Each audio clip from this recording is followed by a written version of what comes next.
നമസ്കാരം. നമ്മളിപ്പോൾ സൗത്ത് ഗോവയിലുള്ള പാലോലം ബീച്ചിലാണ്. പാലോലം ബീച്ചിലെ ഏറ്റവും വലിയ വാട്ടർ സ്പോർട്സ് ആക്ടിവിറ്റി എന്ന് പറയുന്നത് ഈ കയാക്കിംഗ് ആണ്. അങ്ങനെ ഞങ്ങളും കയാക്ക് ചെയ്യാൻ വേണ്ടി തീരുമാനിച്ചു.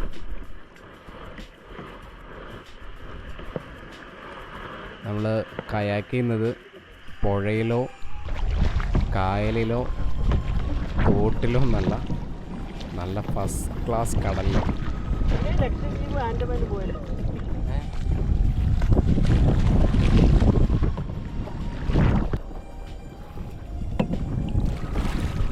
കയാക്കിങ്ങിന് 1 മണിക്കൂറിന് 250 രൂപയാണ് റേറ്റ് ഒരാൾക്ക്. അതായത് ഒരു കയാക്ക് ബോട്ട് എടുത്തു കഴിഞ്ഞാൽ അതിന് 500 രൂപയാണ് അവർ ചാർജ് ചെയ്യുക. അത് സീസൺ അനുസരിച്ച് ചാർജ് കുറഞ്ഞും കൂടിയൊക്കെ ഇരിക്കും.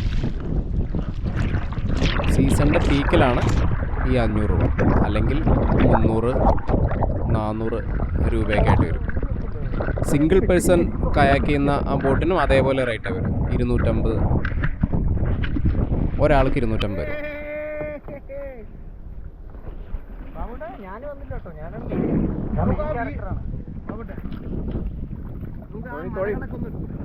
മലകൾ ഇവിടെ മനുഷ്യൻ ഇവിടെ നിൽക്കാൻ പറ്റില്ല.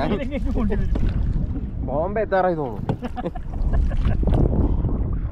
ബോംബെ ആണെങ്കിൽ പിന്നെയും കുഴപ്പമില്ല. കടലായി. അങ്ങോട്ട് പോകും, അങ്ങോട്ട് പോകും. മതി.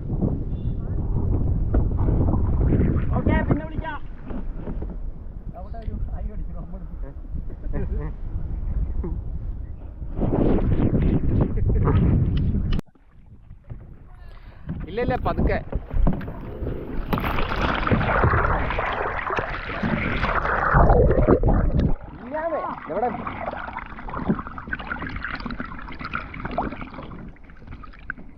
ഒരേ സമയം അഡ്വഞ്ചറസും ഡേഞ്ചറസും ആയിട്ടുള്ള ഒരു ആക്ടിവിറ്റിയാണ് ഈ കയാക്കിംഗ്. പ്രത്യേകിച്ചും അത് കടലിൽ ചെയ്യുമ്പോൾ.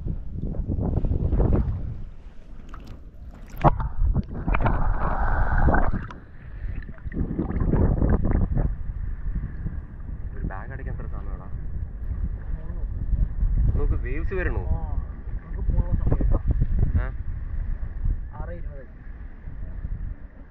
കിരൺ 6:25 6:25. അവൻ കേൾക്കാനാണ് 5 മിനിറ്റ് സമയം. കേട്ടിട്ടില്ലേ? 6:25. അവിടെ എത്തുമ്പോഴേക്ക് 6:40 ആവും.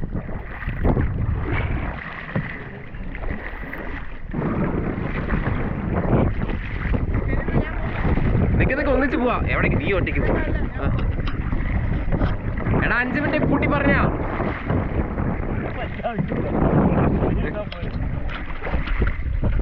കയാക്ക് ചെയ്യാൻ വേണ്ടി തിരഞ്ഞെടുത്ത സമയം എന്ന് പറഞ്ഞാൽ വൈകിട്ട് 5:30 to 6:30 എന്നുള്ള ടൈം സ്ലോട്ടാണ്. കാരണം എന്താണെന്ന് വെച്ച് കഴിഞ്ഞാൽ ഞങ്ങൾക്ക് ആ സൺസെറ്റ്, പാലോലം ബീച്ചിൻ്റെ ഏറ്റവും വലിയ പ്രത്യേകത എന്ന് പറയുന്നത് പാലോലം ബീച്ചിൽ നിന്ന് കാണാൻ പറ്റുന്ന ഏറ്റവും ബ്യൂട്ടിഫുൾ ആയിട്ടുള്ള ഈ സൺസെറ്റ് വ്യൂ ആണ്. ആ സൺസെറ്റ് നമ്മൾ കടലിൽ നിന്നുകൊണ്ട് കാണാൻ വേണ്ടിയിട്ടാണ് നമ്മൾ ഈ ടൈം സ്ലോട്ട് തിരഞ്ഞെടുത്തത്.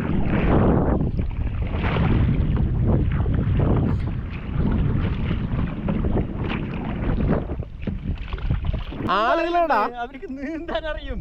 തിരിച്ചു വരുമ്പോഴേക്കും എന്താണ് ഇത് ലോഡ് ഹൈറ്റ് ആയിണ്ടാവും.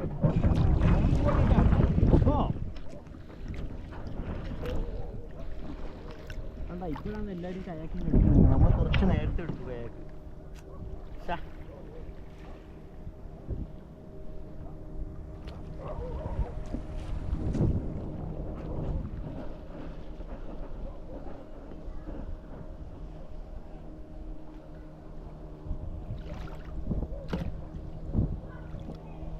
ബോട്ട് നമ്മുടെ നേർക്കാണല്ലോ വരുന്നത്. അവൻ ഇത്രയും സ്ഥലം കടലിലുണ്ട്, നടുവിലുണ്ട്. അവൻ നമ്മൾ പോകുന്ന വഴിക്ക് വരുന്നു. കണ്ടോ സൺസെറ്റ്? നമുക്ക് ഈ ക്യാമറയിൽ, നമ്മളൊരു വൈഡ് ആംഗിൾ ലെൻസുള്ള ഒരു ക്യാമറയിൽ എത്രത്തോളം അത് നമുക്ക് ക്യാപ്ചർ ചെയ്യാൻ പറ്റും എന്നുള്ള, അതിൻ്റെ ബ്യൂട്ടി ക്യാപ്ചർ ചെയ്യാൻ പറ്റും എന്നുള്ള കാര്യം നമുക്കറിയില്ല. പക്ഷെ ഒരു നഗ്ന നേത്രം കൊണ്ട് കാണാവുന്ന ഏറ്റവും ബ്യൂട്ടിഫുൾ ആയിട്ടുള്ളൊരു വിഷ്വലാണ് ഈ സൺസെറ്റ്.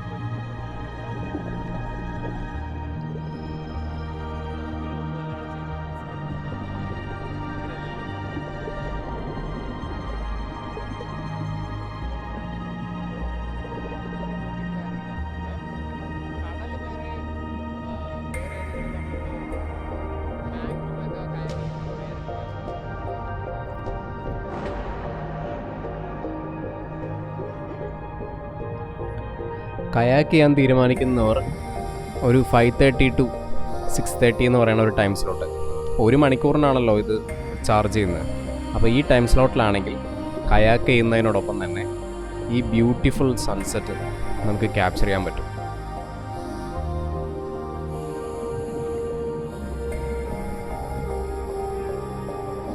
പാലോലം ബീച്ചിൽ വന്നിട്ട് കയാക്ക് ചെയ്തില്ല എന്ന് പറഞ്ഞാൽ അതൊരു വൻ നഷ്ടം തന്നെ ആയിരിക്കും.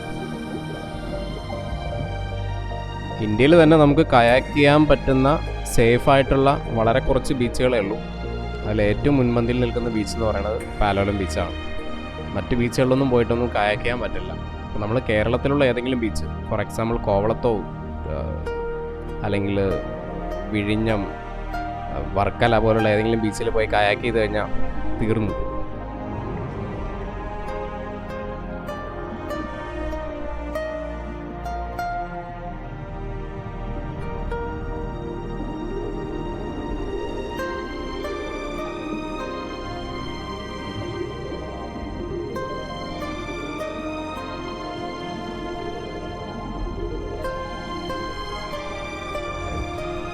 നമുക്ക് കിട്ടിയ ആ ഒരു എക്സ്റ്റസി, അതായത് നിർവൃതി, അതൊരിക്കലും പറഞ്ഞറിയിക്കാൻ പറ്റില്ല.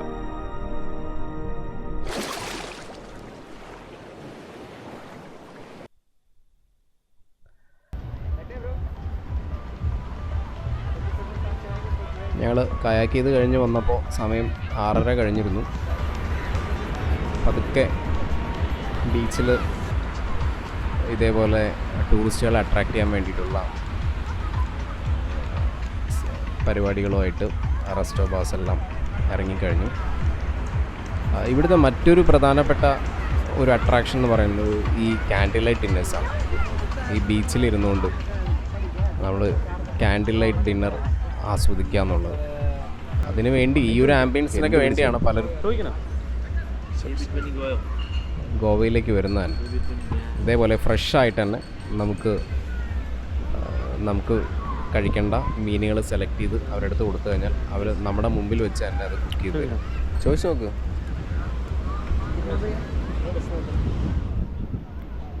നിസാര വിലയൊന്നുമല്ല, 4000-5000 എന്നൊക്കെ പറയുന്നു.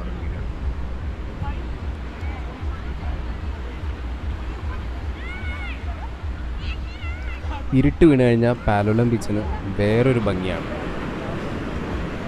ആ ഭംഗി, ആ ഒരു ആംബിയൻസ്, അതാണ് ഇവിടുത്തെ മറ്റൊരു ഹൈലൈറ്റ്. നമ്മൾ പാലോലം ബീച്ചിൻ്റെ ആ കവാടത്തിൽ എത്തിക്കഴിഞ്ഞാൽ ആ കവാടത്തിൽ നമ്മൾ അതിലൂടെ ആയിരിക്കും ബസ്സിലോ അല്ലെങ്കിൽ നമ്മുടെ വാഹനത്തിലൂടെ വരിക. നമ്മൾ ഇറങ്ങിക്കഴിഞ്ഞാൽ ഈ ഇടതുവശത്തേക്കുള്ള ആ റൂമുകളും അല്ലെങ്കിൽ റെസ്റ്റോ ബാറുകളും സെലക്ട് ചെയ്യുന്നതായിരിക്കും നല്ലത്.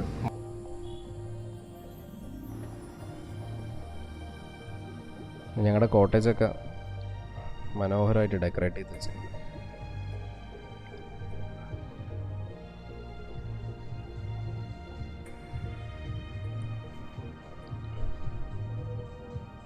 പലർക്കും ഗോവ എന്ന് പറഞ്ഞു കഴിഞ്ഞാൽ കാലങ്കുട്ട്, വാഗ, അതായത് നോർത്ത് ഗോവൻ ബീച്ചുകളാണ് എല്ലാവരും ഗോവ എന്ന് പറഞ്ഞ് തെറ്റിദ്ധരിച്ചിരിക്കുന്നത്.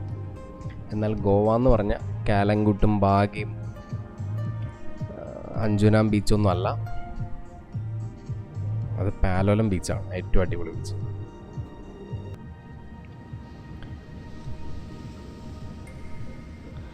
ഈ ഭാഗത്തുള്ള ഈ റൂമുകൾക്കൊക്കെ റേറ്റ് കുറച്ച് കൂടുതലാണ്. 4000-5000 ഒക്കെയാണ് ഒരു സാധാരണ ഡബിൾ റൂമിന് അവർ ചാർജ് ചെയ്യുന്നത്. അവർ ഇന്ത്യൻ ടൂറിസ്റ്റുകളെക്കാട്ടിലും ഫോറിൻ ടൂറിസ്റ്റുകളെയാണ് പ്രിഫർ ചെയ്യുന്നത്. അതുകൊണ്ടാണ് ഇത്രയും റേറ്റ്. അവിടെ അതേപോലുള്ള ലൈവ് മ്യൂസിക് കൺസെർട്ടുകളൊക്കെ ഉണ്ട്.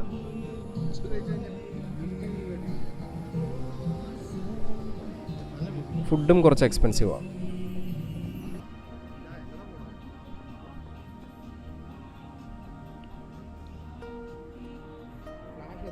നമ്മളിങ്ങനെ ബീച്ചിലൂടെ രാത്രി ഇങ്ങനെ നടന്നു പോകണമെങ്കിൽ ഓരോ റെസ്റ്റോറൻറ്റ്സും അവരവരുടെ ആ ദിവസത്തെ ഓഫേഴ്സ് എല്ലാം ഇതേപോലെയുള്ള ബോർഡുകളിൽ ഡിസ്പ്ലേ ചെയ്യും. അപ്പം നമുക്കത് നോക്കിയിട്ട് നമുക്ക് എവിടെ കയറണമെന്ന് തീരുമാനിക്കാം.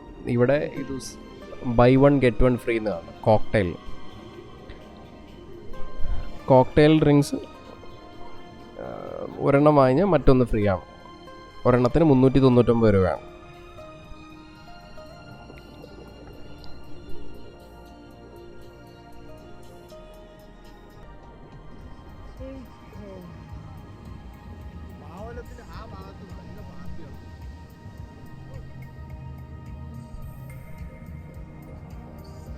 ഇതിങ്ങനെ 1 കിലോമീറ്ററിലധികം ഇങ്ങനെ പരന്ന് കിടക്കുന്നുണ്ട്. ഇരുവശത്തേക്കും ഓരോ കിലോമീറ്റർ ഉണ്ട്.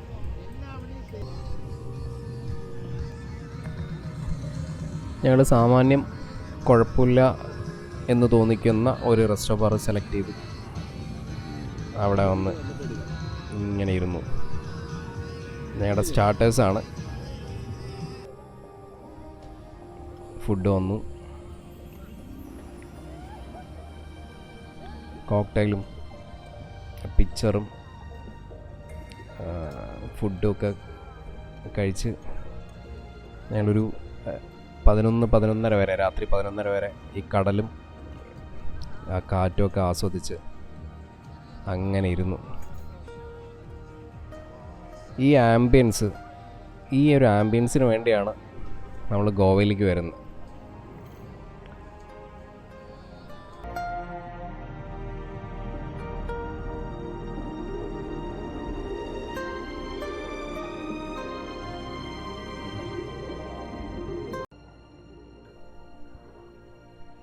നമ്മൾ പാലോലം ബീച്ചിലെ ഏർലി മോർണിംഗ് വിഷ്വൽസും ഇവിടുത്തെ ഒരു ഏർലി മോർണിംഗ് അറ്റ്മോസ്ഫിയറും മറ്റുമൊക്കെ നമ്മൾ കഴിഞ്ഞ വീഡിയോയിൽ വളരെ വിശദമായിട്ട് കാണിച്ചതുകൊണ്ട് നമ്മൾ ഈ വീഡിയോയിലൊന്നും കാണിക്കുന്നില്ല.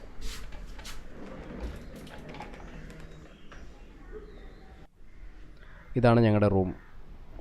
ഞങ്ങൾ 2 ദിവസം താമസിച്ച ഞങ്ങളുടെ റൂം ഞങ്ങൾ വെക്കേറ്റ് ചെയ്ത് പോവാണ്.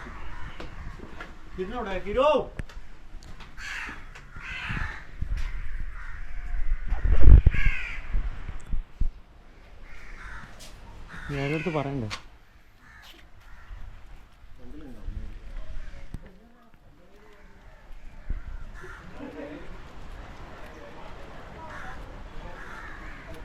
ശരിക്കും ഇതിൻ്റെ ഉള്ളിൽ കൂടെ ഇവിടുന്ന് അങ്ങടായിരുന്നു ഓടേണ്ടിയിരുന്നത്. നിങ്ങൾ അവിടുന്ന് ഇങ്ങോട്ട് ഓടേണ്ടായിരുന്നു വരും. നമ്മുടെ നാട്ടിലേക്കുള്ള ട്രെയിനിൻ്റെ ടൈം എന്ന് പറയുന്നത് വൈകിട്ട് 9 മണിയാണ്. അപ്പോൾ അതുകൊണ്ട് എന്താണെന്ന് വെച്ച് കഴിഞ്ഞാൽ നമ്മൾ ഒരു ദിവസം കൂടി ഇവിടെ താമസിക്കേണ്ടെന്ന് വിചാരിച്ചു. കാരണം നമുക്കൊരു ദിവസം റെൻ്റ് വെറുതെ കൊടുക്കേണ്ടി വരും നമ്മൾ വൈകുന്നേരം വരെ താമസിക്കാൻ. അപ്പോൾ ഞങ്ങൾ റൂം വെക്കേറ്റ് ചെയ്തിട്ട് പറഞ്ഞിട്ടല്ലോ ഇറങ്ങിയില്ലേ നമ്മൾ.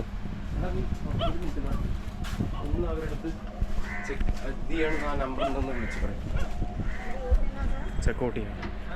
ചിലപ്പോൾ അയാൾ ഇവിടെ റൂം വെക്കേറ്റ് ചെയ്തിട്ട് ഇതേപോലെ ഏതെങ്കിലും ബീച്ച് ഫേസിങ് ബാറിലോ കഫേയിലോ പോയി ടൈം സ്പെൻഡ് ചെയ്യാമെന്ന് വിചാരിച്ചു.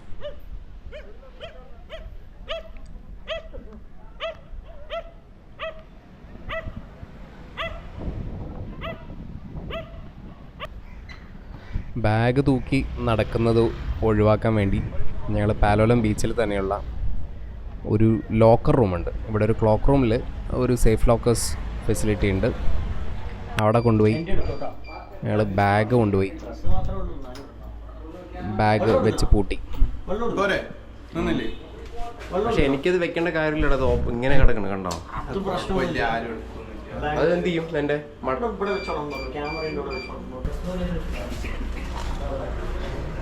ലോക്കർ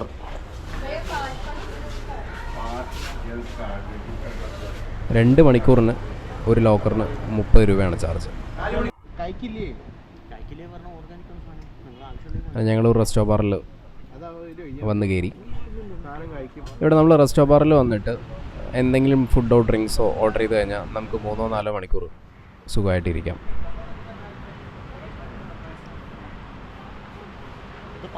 ഞങ്ങൾ രാവിലെ ബ്രേക്ക്ഫാസ്റ്റും ഷെയ്ക്ക് എന്ന് പറഞ്ഞാൽ എന്താണെന്ന് ഒരു ജ്യൂസൊക്കെ കുടിച്ചു. ഷെയ്ക്ക് എന്ന് പറഞ്ഞാൽ എന്താണെന്ന് അവർക്ക് അറിയില്ല. ഒരു റെസ്റ്റോ ബാറിലായിരുന്നു.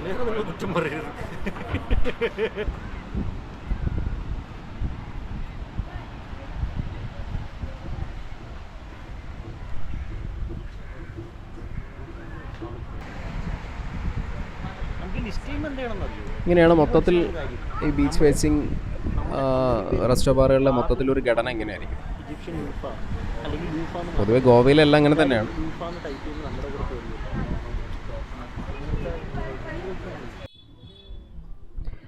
ഞങ്ങൾ ആദ്യം പോയിരുന്ന ആ റെസ്റ്റോ ബാറിൽ നിന്ന് മറ്റൊരു റെസ്റ്റോ ബാറിലേക്ക് വന്നു.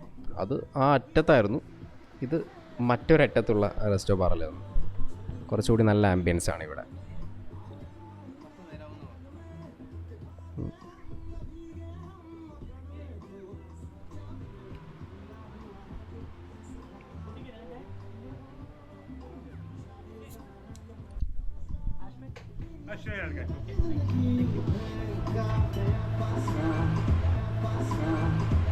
കുറവാണ് price. Thank you, sir. I know, man. I know. Nice property. Either books. Which one you want?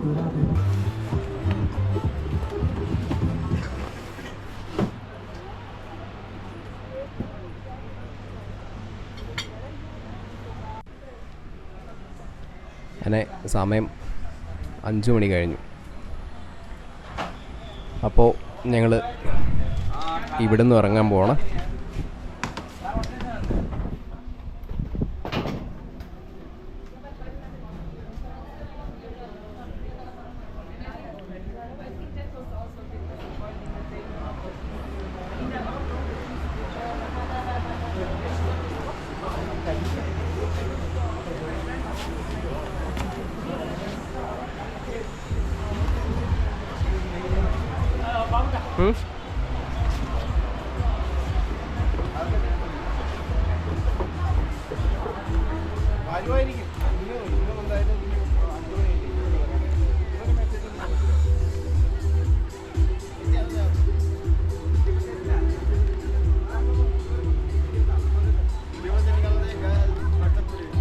Coco കബാന, ഇതാണ് ഈ റെസ്റ്റോ ബാറിൻ്റെ പേര്. റെസ്റ്റോ ബാർ മാത്രമല്ല, അവിടെ നല്ലൊരു റിസോർട്ട് കോട്ടേജുകളൊക്കെ ഉണ്ട്. കുറച്ച് റേറ്റൊക്കെ ഭയങ്കര കൂടുതലാണ്. 7,500 റേറ്റ് സ്റ്റാർട്ട് ചെയ്തു. പക്ഷേ നമ്മൾ ഇതേപോലെ ഡ്രിങ്ക്സോ ഫുഡോ ഒക്കെ കഴിക്കാൻ നമ്മൾ സ്ട്രോങ് ആയിട്ട് റെക്കമെൻഡ് ചെയ്യുന്നൊരു സ്ഥലമാണ് കേട്ടോ കോക്കോ കബാന. റേറ്റൊക്കെ വളരെ നോർമലാണ്. Thanks, man. Meet you. Yeah, please. Okay. Yeah. If you like my service and the food, it was really good. Give us. I mean, you. Palolem ബീച്ചിൻ്റെ ഒരു ഈവനിങ് ആംബിയൻസ് എങ്ങനെയുണ്ടോ? ഈവനിങ് ആംബിയൻസ് അല്ല, ഒരു ഈവനിങ് വൈബ്സ്. ഒരു golden കളറാണ് വൈകുന്നേരങ്ങളിൽ ബീച്ചിന്.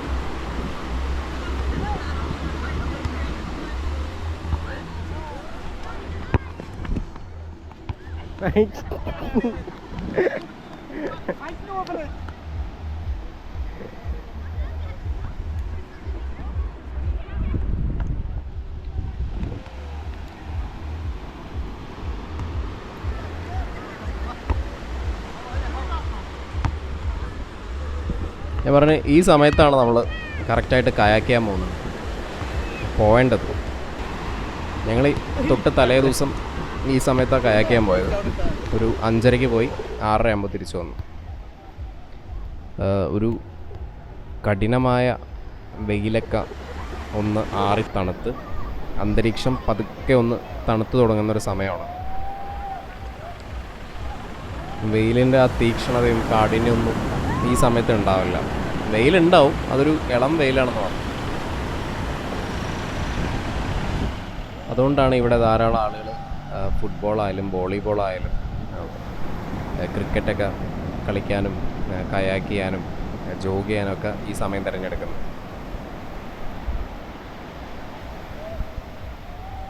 ശരിക്കും Palolem beach വൈകിട്ടൊരു 5 മണി മുതൽ ഉണരും. അത് ഉറങ്ങണം എന്നുണ്ടെങ്കിൽ രാത്രി ഒരു 11-11:30 മണിയാവണം. അതുവരെയും ഒരു പ്രത്യേക വൈബാണ്.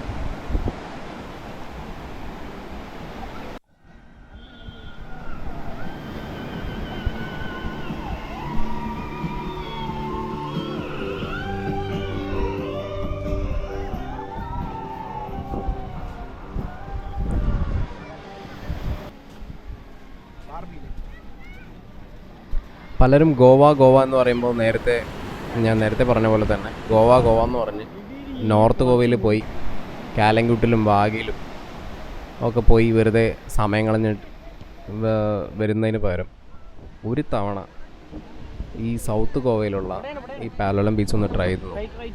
പിന്നീട് ഒരിക്കലും നിങ്ങൾ നോർത്ത് ഗോവൻ ബീച്ചുകളിലേക്ക് പോകില്ല.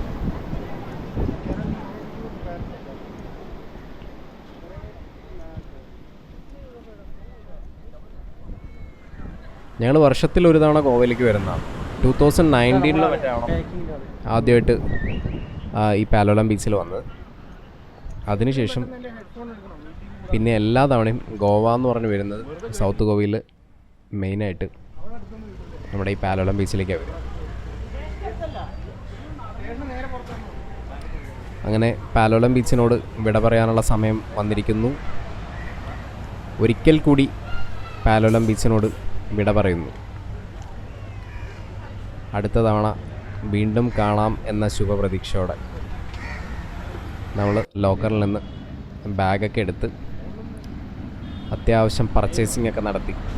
ഇതിനുള്ളിൽ തന്നെയാണ് പർച്ചേസിംഗ് എന്ന് പറഞ്ഞാൽ അറിയാമല്ലോ, ഇത് നമ്മൾ ഗോവയിലേക്ക് പോവുകയാണെന്ന് ആരെങ്കിലും അറിഞ്ഞാൽ തന്നെ നമുക്ക് അത് വാങ്ങിട്ടോ ഇത് വാങ്ങിട്ടോ എന്നൊക്കെ പറഞ്ഞ് കുറേ പേര് നമുക്ക് ഓർഡറൊക്കെ കിട്ടും.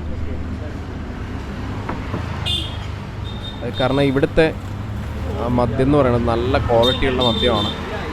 അത്യാവശ്യം വിലയും കുറവാണ്. കേരളത്തിനെ അപേക്ഷിച്ച് നോക്കുന്ന സമയത്ത് വളരെ കുറവാണ്, വില വളരെ കുറവാണ്. പാതി വില മാത്രമേ ഉണ്ടാവും കേരളത്തിൽ.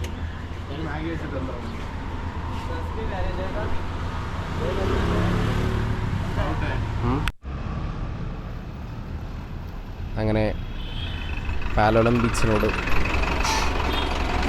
നമ്മൾ ഗുഡ് ബൈ പറഞ്ഞുകൊണ്ട് റെയിൽവേ സ്റ്റേഷനിലേക്കുള്ള ബസ് കയറി.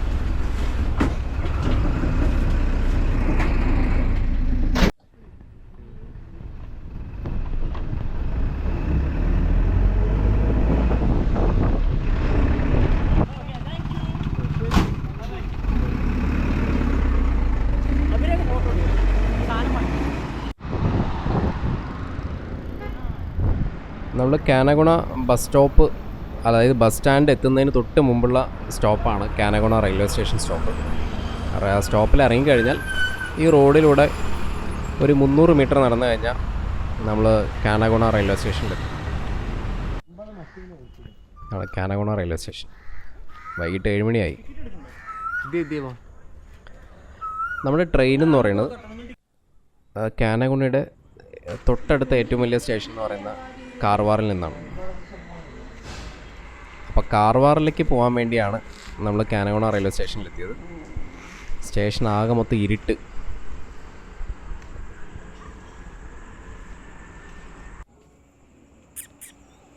നമ്മൾ കാനഗുണ റെയിൽവേ സ്റ്റേഷൻ്റെ പ്ലാറ്റ്ഫോമിൽ നിന്ന് പരിചയപ്പെട്ടതാണ് ഈ ഫ്രണ്ടിൽ.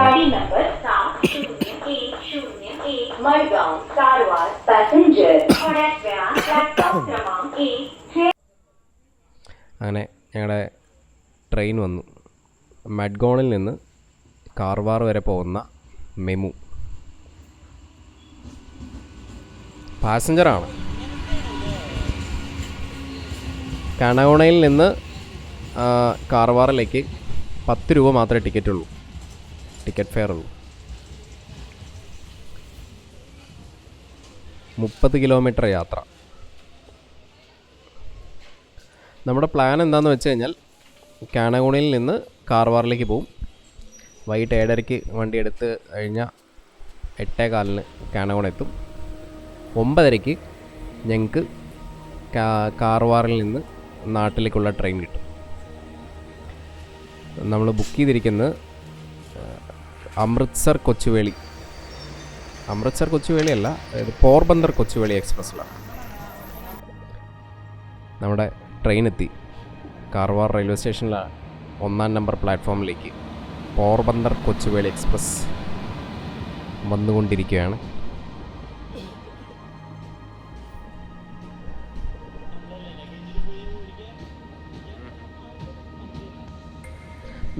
നമുക്ക് എയ്തർ കാർവാറിലേക്ക് പോവാം അല്ലെങ്കിൽ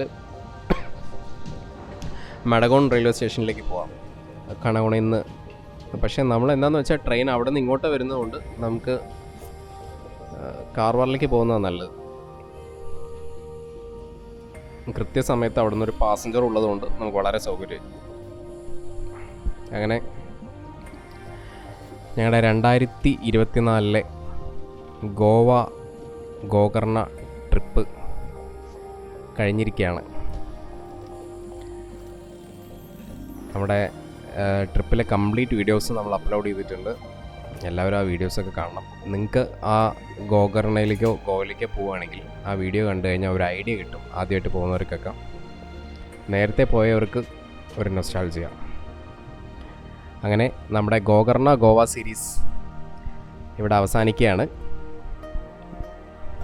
അപ്പോൾ നമ്മൾ താൽക്കാലികമായി വിട വാങ്ങുന്നു. വീണ്ടും പുതിയൊരു ട്രാവൽ സീരീസുമായിട്ട് മറ്റൊരു സ്ഥലത്ത് വീഡിയോ ആയിട്ട് വീണ്ടും വരുന്നത് വരെ ഗുഡ് ബൈ.